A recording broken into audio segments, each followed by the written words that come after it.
It was the spring of 1941 when Reverend William Huffman allegedly performed the last rites to three unusual passengers that crashed an airship in an empty field, and it was said to have happened right here in southeast Missouri. UFOs have become more legitimized in recent years, especially after a 2019 New York Times report which confirmed several UFO encounters by U.S. Navy pilots. But these sightings go as far back as ancient Egypt and ancient Rome. But what's really interesting here is that Cape Girardeau could have become the UFO capital of the world, like Roswell, New Mexico.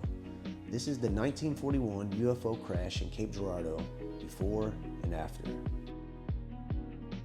The location of the alleged UFO crash is said to have taken place near the location of the Cape Girardeau airport. The setting was spring 1941. It was the middle of the night when Reverend William Huffman from the Red Star Baptist Church received a call from police to come help at an airplane crash in the case of victims needing the last rites performed on them. When Huffman arrived, he saw what was described as wreckage that appeared to have no edges or seams with a shiny metallic finish.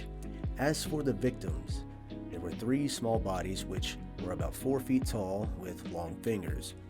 Huffman prayed over all of them shortly before the military swore everyone on the scene into secrecy over a matter of national security. William was given a photo a few weeks later by a local photographer named Garland Fronabarger, who was a member of William's congregation. The photo was described to show two men holding up one of the bodies at the scene. In 1959, Huffman would pass away, leaving this story's fate to a second-hand account. And as for the photo, it would eventually be lost in the years to come.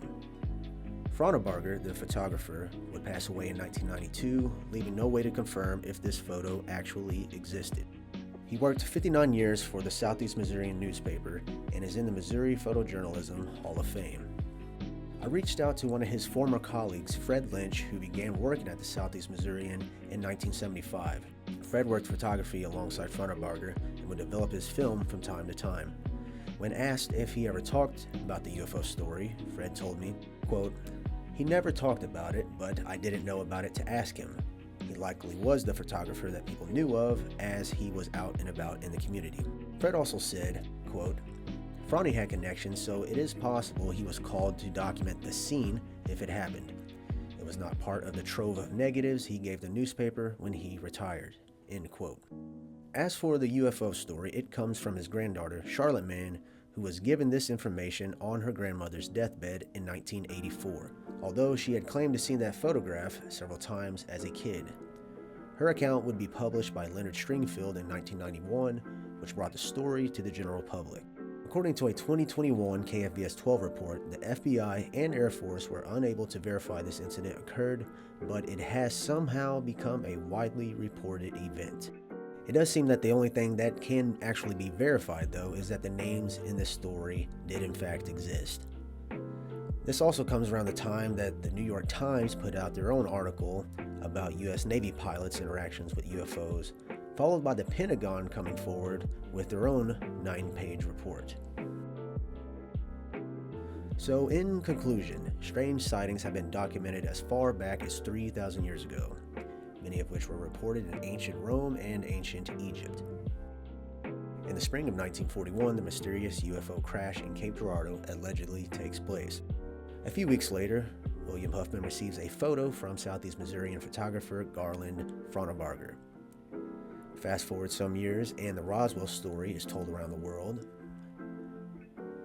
In 1959, Reverend William Huffman passes away, leaving the story in the hands of his wife, Floyd. 25 years later, while on her deathbed, Floyd tells her granddaughter Charlotte the story. UFO researcher Leonard Stringfield publishes Charlotte Mann's account of her grandmother's story in his monthly publication, Status Report, in July of 1991. In 2019, Navy pilots come forward with even more unexplained sightings.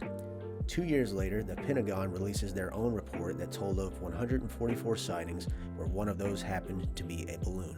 The other 143 remain unidentified.